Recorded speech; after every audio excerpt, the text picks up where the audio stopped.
Hello students, welcome back in Hindi class of 10th class. Last day I taught you Patra Lekhan, Anopcharik.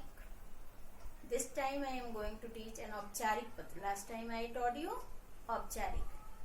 Students, I hope you understand well and you did the practice at home. So let us come on the board. See, all of you focus on the board.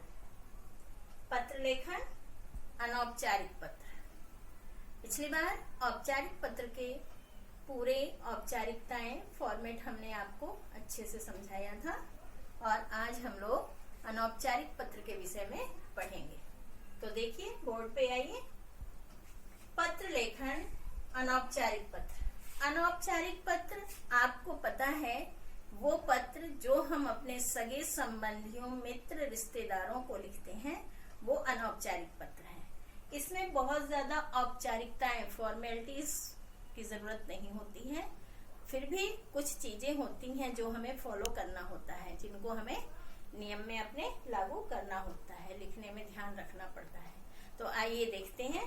सबसे पहले हमने आपको last video में भी बताया था बच्चों कि जब भी हम पत्र लिखेंगे तभी हम एक नए पेज से स्टार्ट करेंगे.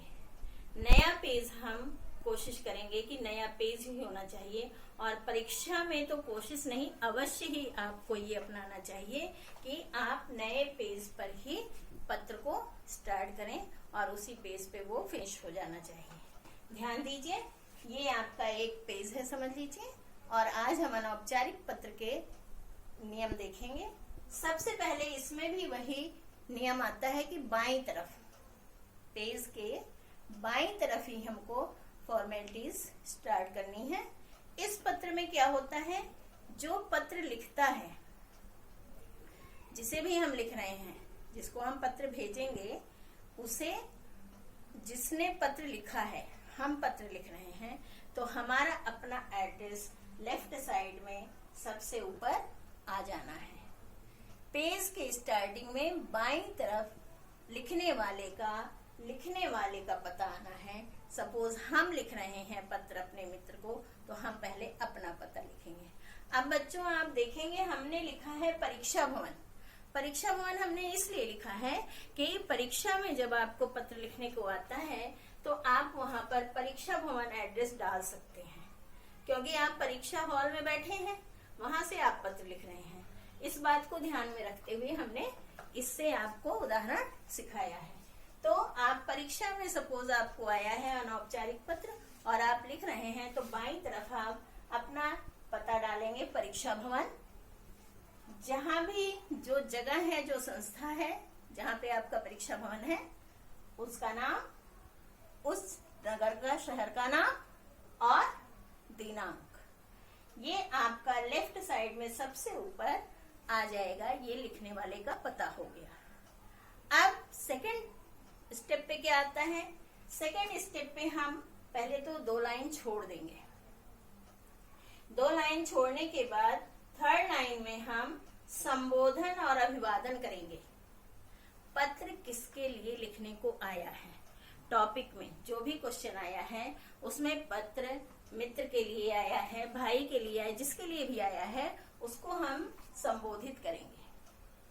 तो मित्र है, मान लिया हमने कि मित्र के लिए टॉपिक आया है, इसलिए हमने इसमें उसको ही मेंशन किया है. देखिए, प्रिय मित्र विजय, ये संबोधन हो गया और अभिवादन हो गया सप्रेम नमस्ते.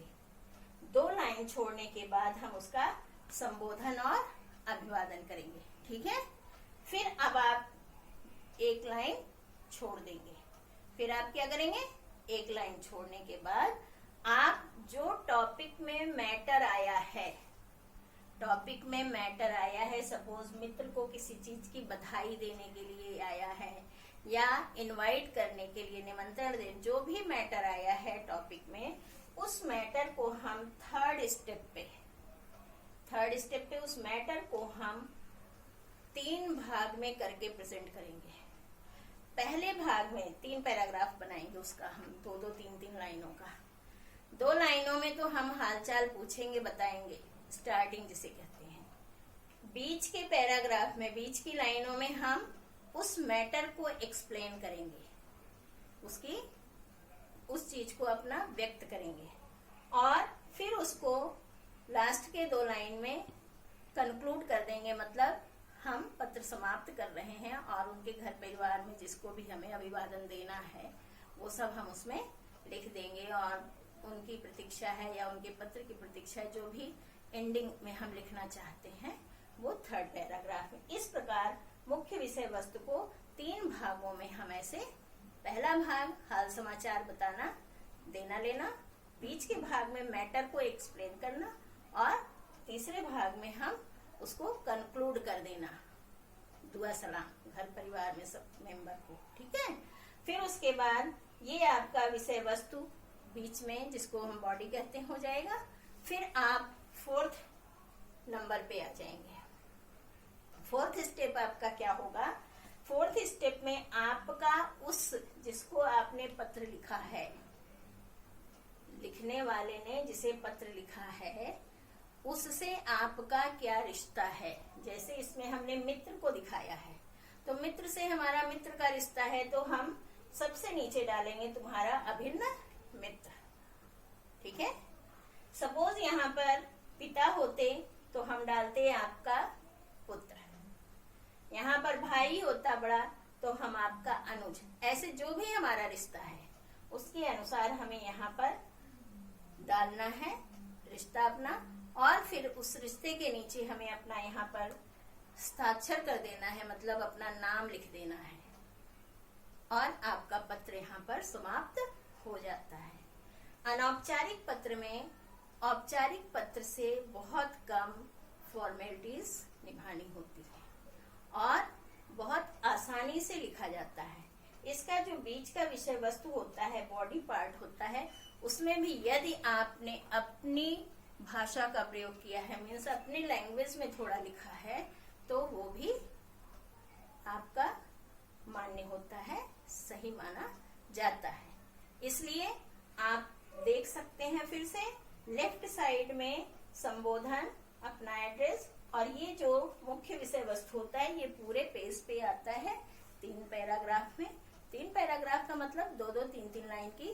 फर्स्ट 2-3 लाइन में आप हालचाल बता दीजिए, सेकेंड पैराग्राफ में 2-3 लाइन में आप जो भी मैटर आया है और औपचारिक पत्र का उसे एक्सप्लेन कर दीजिए, और फिर 3rd पैराग्राफ में आप उसको कंक्लूड कर दीजिए, मीन्स समाप्त करने वाली बातें लिख दीजिए। और उसके बाद नीचे आप अपना रिलेशन, संबंध क्या है जिसको आपने पत्र लिखा है, वो डालकर अपना नाम और लिख के पत्र को समाप्त कर देंगे।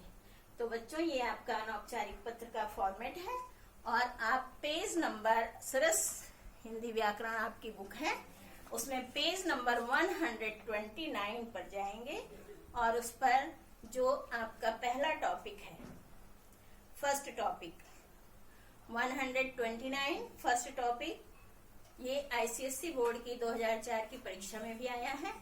आप इस पत्र को इसी के अनुसार लिखेंगे, कॉपी पर लिखकर प्रैक्टिस करेंगे।